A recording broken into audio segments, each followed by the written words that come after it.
supported by renewables.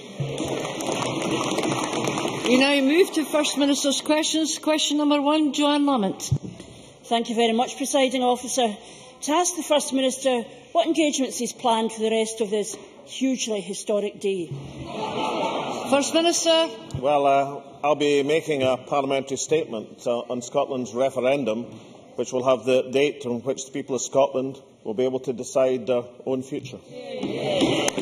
Joanne Lamont. This week, John Swinney defied the First Minister in a key policy. He actually answered a question. John Swinney said a separate Scotland would consider no currency option other than the pound sterling. That, of course, would put Scotland in a very weak negotiating position with the rest of the United Kingdom and the Bank of England if there was a yes vote with nowhere else to go. Now, Presiding Officer, you will know that I am an eternal optimist, and we all live in hope. So, in fact, I'm such an optimist that I even harbour the hope that at some point an SNP backbencher will do something other than shout to order. So, will the First Minister...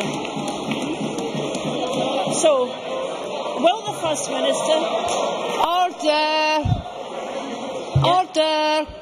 Indeed. So, will the First Minister tell the people of Scotland what is his plan B if the deal the Bank of England offers is bad for the country? Minister. I have to say, I think Joanne Lamont, self-describing herself as an eternal optimist, constitutes misleading this chamber.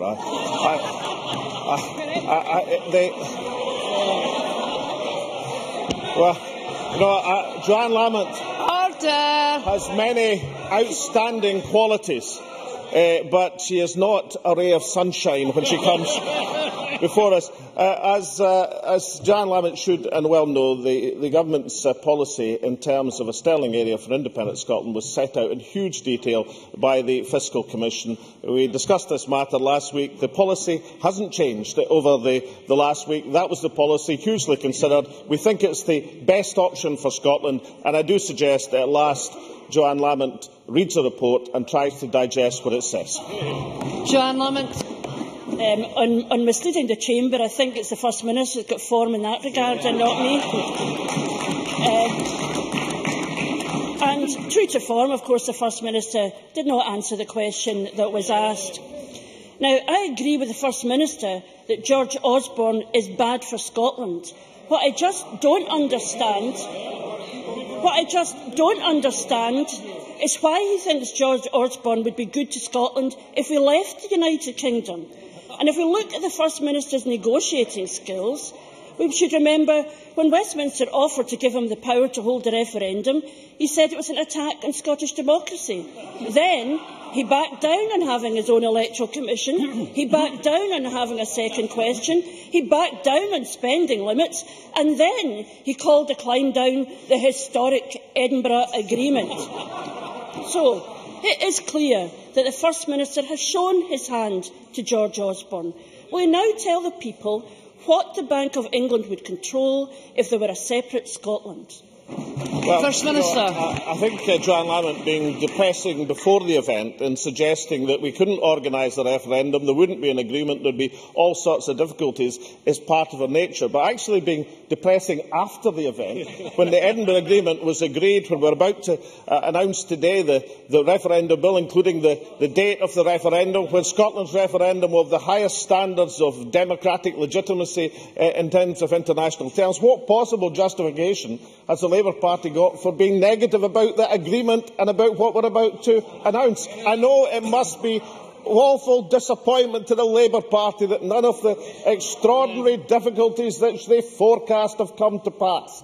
But surely, on this day, let's welcome the fact that that agreement has come forward and Scotland will have the right to choose its own future.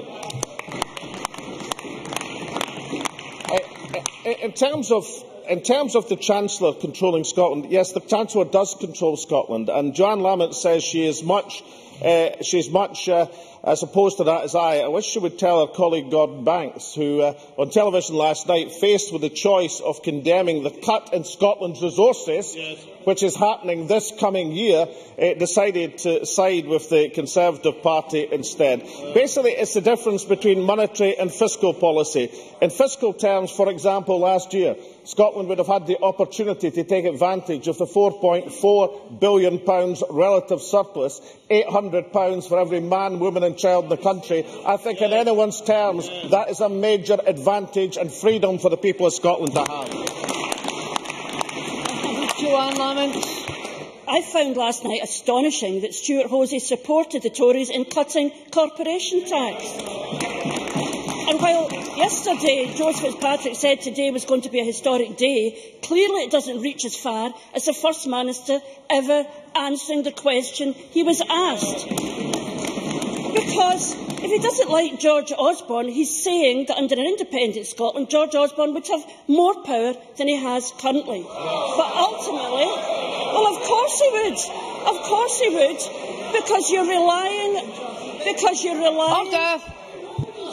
You have said you've been relying on sterling and you have no plan B for an alternative. That is not a strong negotiating position. Ultimately, what the First Minister is saying is that the people of Scotland have just got to take the First Minister's word for it that it will all be fine. So let's look at the First Minister's record of keeping his word. And I'm not just talking about giving the most accurate answer ever given to any Parliament anywhere. Last year, at his party conference, the First Minister promised the best childcare package anywhere. A year on, there has not been one more childcare place as a result of that announcement. Last year, he boasted about hospital waiting times. Now we know the figures were fiddled. And remember when he told the people of Glasgow how they were going to vote weeks before the polls opened. That turned out well. Does the First Minister understand why an increasing number of people simply don't believe a word he says? First Minister.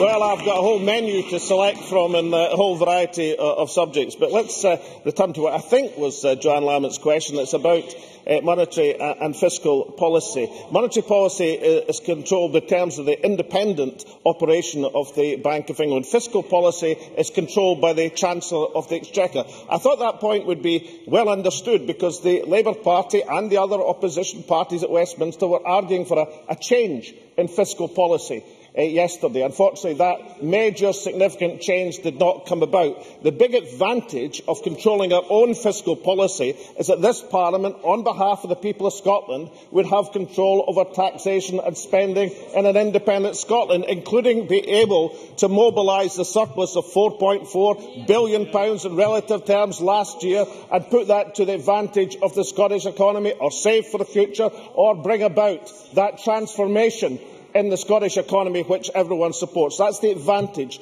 of controlling our own fiscal policy. I would say to Joanne Lamont, in terms of the range of policies attacked by the Labour Party and carried through by this government, she is doing nothing different from what her predecessors did in the last Parliament. Time after time they said, look, this isn't working, that's not working, yet when it came to the people's judgment 2 years ago, they looked at the incredible negativity, the lack of ambition, the lack of ideas, the lack of thought for the future of Scotland of the Labour Party. They looked at the track record, the team and the vision of this government, and they returned us here with an overwhelming majority. Joanne Lamont. Order. The First Minister then starts answering the question before the question asked him later. I asked him now about his record. I asked him about his record on waiting times and on childcare, and he starts talking about something else because, of course, there is nothing more cynical. There is nothing more cynical in government when being challenged about what is happening now is saying it will all be right at some point in the future if you could just have independence. That is cynicism. So, of course, this afternoon we will find out if the First Minister did tell Rupert Murdoch the date of the referendum first, or if you gave Rupert one of the most accurate tip-offs ever given to any newspaper proprietor anywhere. And what we'll find out is how long Scotland is to remain on pause while he tries to sell Scots a deal which Scotland rejects. For what we have now is Scotland on pause. A Scotland with 120,000 fewer students in the colleges, a Scotland with pensioners languishing on trolleys in hospital corridors. I'll try it again. A Scotland, because it is true, a Scotland with pensioners languishing in trolleys in hospital corridors for hours without treatment. A Scotland suffering from Tory cuts, which the First Minister doubles. Yes. Order. Order. A Scotland suffering from Tory cuts, which... I'll just wait until you're quiet and then I'll say it so you can hear it. It worked when I was in the classroom. There's no reason why it shouldn't work now.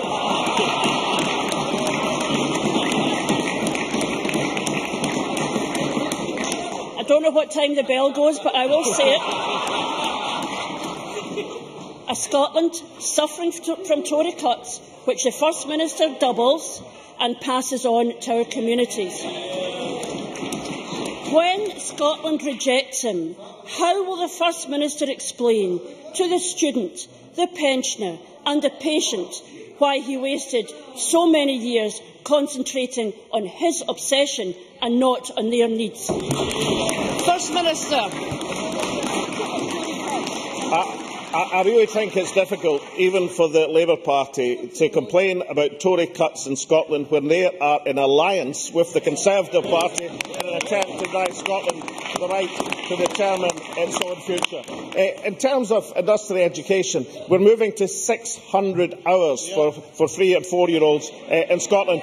We inherited 412 hours from the Labour Liberal Democratic coalition. That seems to me, in anyone's terms, a substantial improvement for the people of Scotland. In terms of the health service, we've guaranteed and delivered real-term spending for the health service in Scotland, something which would not have been done by the Labour Party if they'd come to power in Scotland and wasn't done by the Labour Party in Wales. This very week we've seen the important reductions in youth unemployment, down by 8%, by a third over the last year.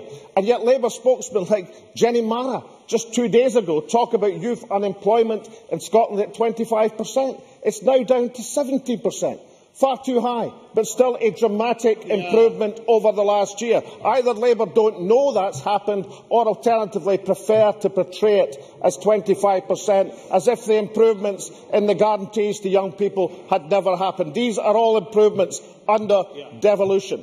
But not to understand that when Westminster sets the budget of Scotland, and yesterday cut the budget of Scotland, that the ability of this devolved Parliament to manufacture finance from nowhere in terms of having Westminster in control of our budget is to misunderstand the basic challenge in Scottish politics. This week, Labour abstained on workfare in the House of Commons. They abstained and tried it in this very chamber. They even abstained in the Iraq war in this very chamber. What Scotland needs is a government which doesn't abstain, but takes control of the fiscal control of Scotland and takes us forward into a prosperous and just future. Question number 2. Ruth Davidson. Thank you, Presiding Officer. To ask the First Minister when he'll next meet the Secretary of State for Scotland. First Minister. No plans, near future. Ruth Davidson. I'd like to invite the First Minister to join me in congratulating the Chancellor for scrapping fuel duty rise, for cutting corporation tax once again to 20%, which I believe is a figure not unadjacent to what the First Minister is looking for, and for lifting 224,000 Scots out of income tax altogether. But yesterday there was a row over help in the budget for house hunters in the form of loans and equity to get people onto the property ladder. The Scottish Government has trumpeted on many occasions the £200 million that they've put into housing since the spending review.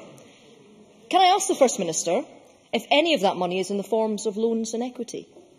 First Minister. Well, we have a loans and equity scheme in Scotland, but that is not the row that Ruth Davidson refers to.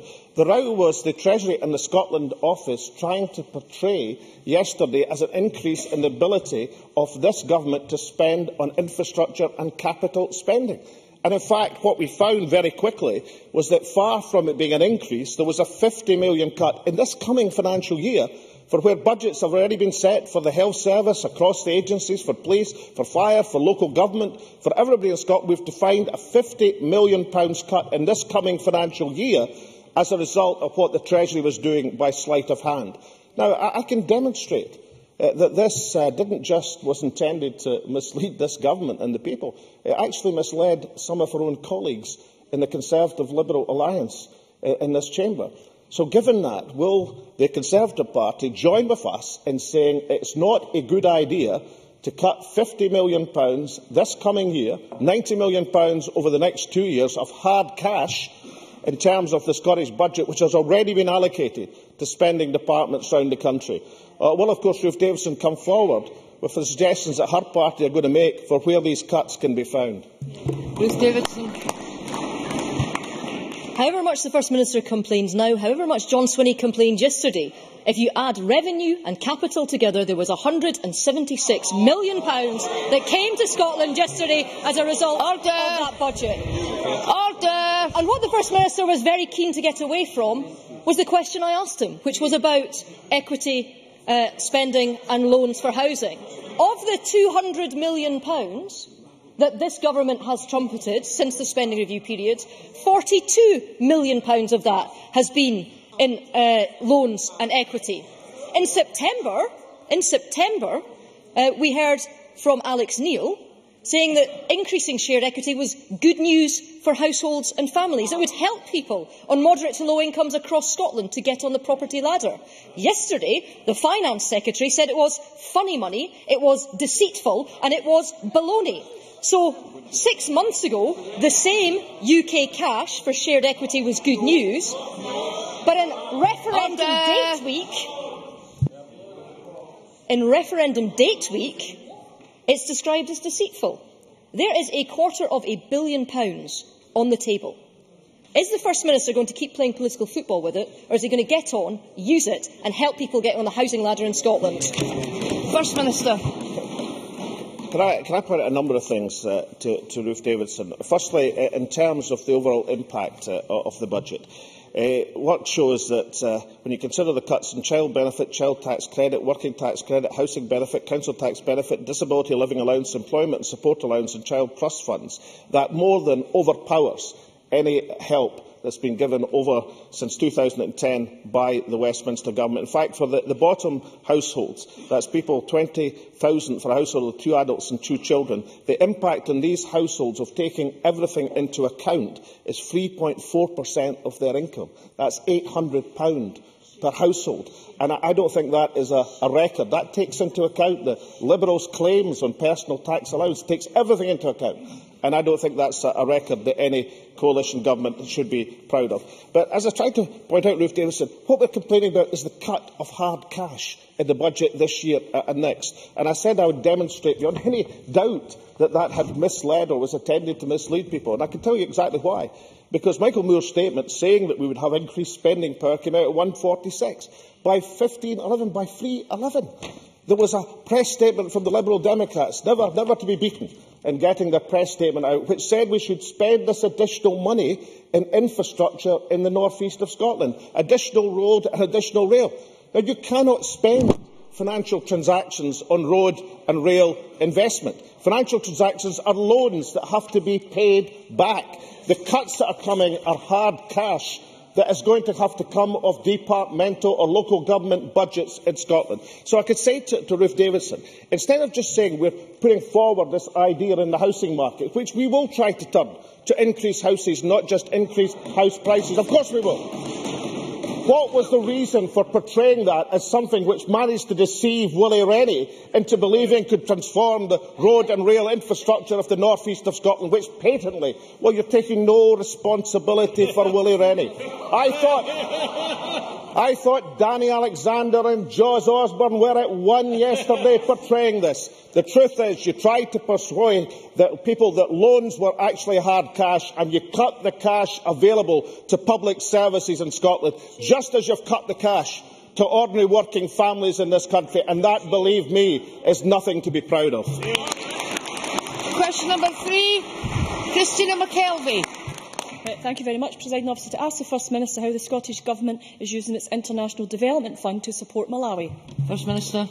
Well, I know that many members took part in this week's commemorations for the bicentennial of David Livingstone, and Sunday I had the privilege of welcoming Her Excellency President Joyce Banda to Scotland for the first engagement of her visit, was fittingly held in the David Livingstone Centre in Blantyre. Part of that day's events, of course, President Banda presented the Communities League Cup, but also we were pleased to announce nearly £5 million of funding for 15 projects in Malawi for the Malawi Development Programme. These will focus on healthcare, economic growth, and will use the existing strong links between educational institutions, healthcare providers and third sector organisations in our two countries. Christina McKelvey. Can I thank the First Minister for that answer? I have had the great privilege to spend time this week with the Honourable Albert Tindwa, MP, my Malawian parliamentary pair. One of his priorities is education, especially for girls. Given that extreme poverty in countries like Malawi impacts on women and girls more severely than men, and given that the majority of the world's poor are female, can the First Minister confirm that the Scottish Government's action and international development will reflect this? First Minister. Yes, I can. And of course, we should note again that two of our colleagues have been in Malawi this week, renewing their relationship with people and politicians of Malawi. But I think Christina McKelvey is correct to say that it's all too often it's women and girls who bear the brunt of extreme poverty. For example, every day 800 women around the world die from pregnancy and childbirth complications. The huge majority of these deaths in developing countries are preventable. And that's one of the reasons why our latest round of funding for Malawi includes over £1 million for free projects targeting maternal health care. These funds will support training for clinical professionals, help improve maternal health in some of the most remote rural areas of Malawi. I know that these efforts have all-party, cross-party, I hope unanimous support in this chamber, just as President Banda was welcomed by us all on Tuesday. Patricia Ferguson. Thank you, Presiding Officer.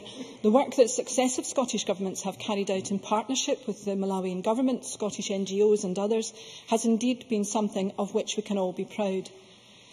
Of course, this week we've been celebrating David Livingstone, who was a medical missionary and a pioneer in treating and identifying tropical disease. In his bicentenary year, it seems to me that the most fitting tribute we could offer him would be to redouble our efforts to help combat the diseases that killed David and Mary Livingstone, but which tragically continue to devastate the continent to this day. Would the First Minister agree? First Minister. Yes, I do accept that, and obviously I welcome and appreciate the all-party nature of the support for not just the international profile of the Scottish Government and Parliament in Malawi, but the extension of the international aid programme, which I know that Patricia Ferguson supports. I think she makes an excellent point, and it is part of the legacy in celebrating the bicentenary of David Livingstone to understand the full nature of his efforts.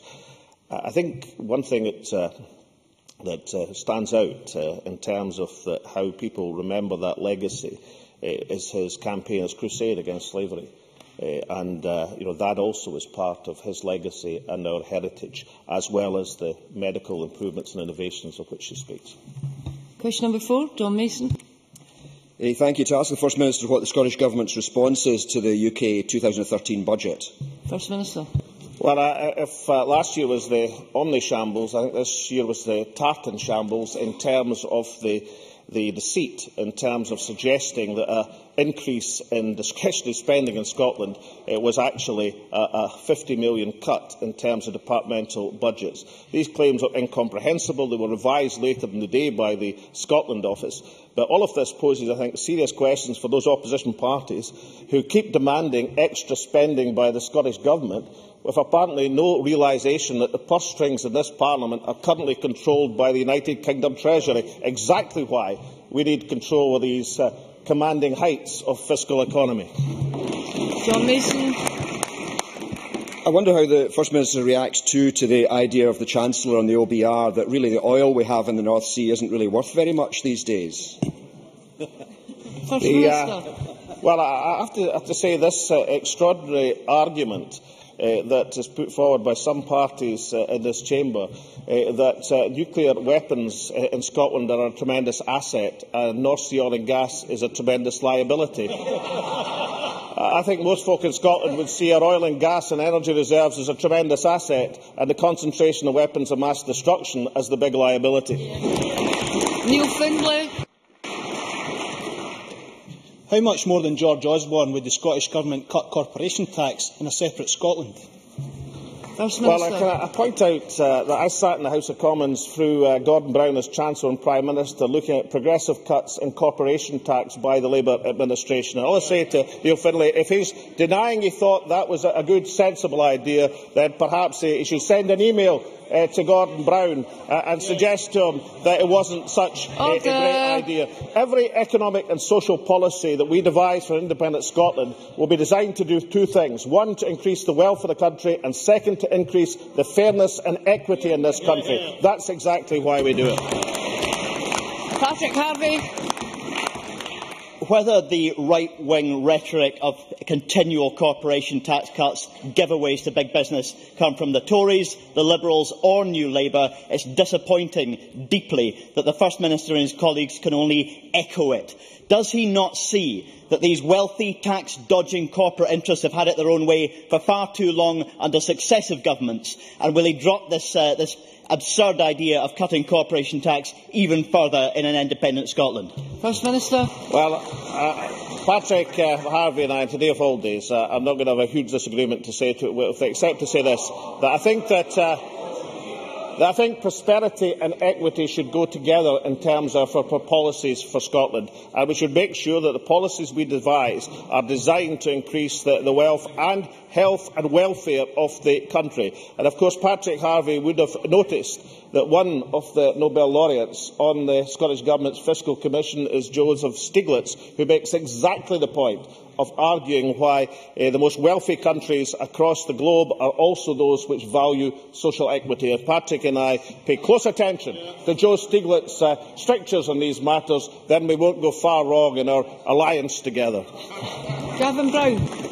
Officer, housing loans and equity funding were criticised heavily by a rather statesman-like John Swinney yesterday. But can the First Minister tell us why are loans and equity for housing not classed as real money when it comes from the UK Government, but they are enthusiastically included as real money when the Scottish Government quote their housing spend figures?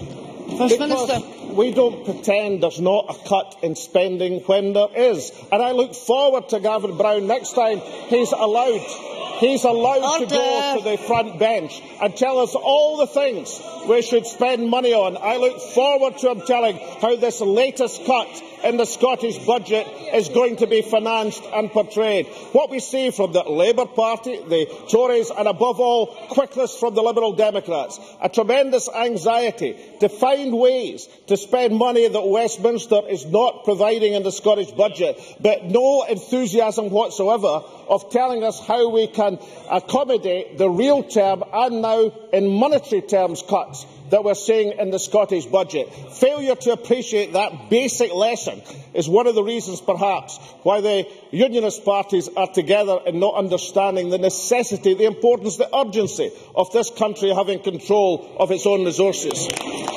Question number 5, Richard Simpson. To ask the First Minister what impact reported reductions in the number of medical secretaries are having on patient care. First Minister. Well, the Cabinet Secretary for Health has sought assurances that NHS Greater Glasgow and Clyde are taking the concerns raised by consultants seriously. The Directors of the Board met with clinicians and representatives last week and committed to working with them to improve the turnaround of correspondence, to review productivity and ways of working, and to incorporate lessons learnt from implementing the Track Care Patient Administration System as it's rolled out across the Health Board in the City. Richard Simpson. Thank you for that answer. First Minister, the medical secretaries are vital to high-quality care. It isn't just the letters, but the communication with primary care staff and patients. Now that we see that the letters are not being completed in 7 days, have gone down from 13% to over 80%, and those that take more than 2 weeks to a level of 1 in 4, can I ask him, when his Cabinet Secretary for Health, Nicola Sturgeon, announced a 25% cut in management, did that include Band 4 medical secretaries? And the Glasgow Board, I'm welcome that they are now listening, but will he ask his Cabinet Secretary to ensure that this is not happening in other boards, because I'm getting reports that indeed it is, and this does seriously affect patient care? First Minister. The current management, of course, excluded clinical staff, and that was the point that the then Health Secretary was making. But I can just point out to Richard Simpson, he must know, we're moving across the health service, but particularly in Greater Glasgow at the present moment, from 11 different IT systems, which was inherited in 2007, to the new track care system. Now, that is a process which undoubtedly has to be managed carefully and properly, but surely no one would deny, least of all Richard Simpson, that that is a movement that has to be made, given that the criticism that's been made of the current and obsolete IT systems within the health service. Moving to track care is exactly what needs to be done. But of course, the Health Secretary, as I've said, is already in contact with Greater Glasgow to make sure that this matter can be dealt with and done in such a way that does not impede the efficiency of the service and least of all patient care. Question 6, Liz Smith. To ask the First Minister what the Scottish Government's position is on whether whistle-blowing arrangements for NHS staff are adequate. First Minister. Well, the National Health Service now has a number of anti-bullying policies in place. To supplement these, the National Confidential Alert Line will be in place from the 2nd of April. The hotline will allow any member of NHS staff to raise concerns in confidence, receive advice, independent of the service itself, on how to proceed. I am confident that this service will support and enhance existing policies, which all NHS boards in Scotland are required to have in place, by providing an additional level of support for staff. Liz Smith. I thank the First Minister for that answer. He will be aware that in January, senior surgeons and clinicians at Perth Royal Infirmary felt the need to state publicly through the columns of newspapers their concerns about management decisions in NHS Tayside. And he will know that last week a group of nurses felt the need to do the same. Can the First Minister give an assurance that these concerns are being fully investigated, and what further steps will be taken by the Scottish Government to ensure that there is a culture of trust and openness within NHS management?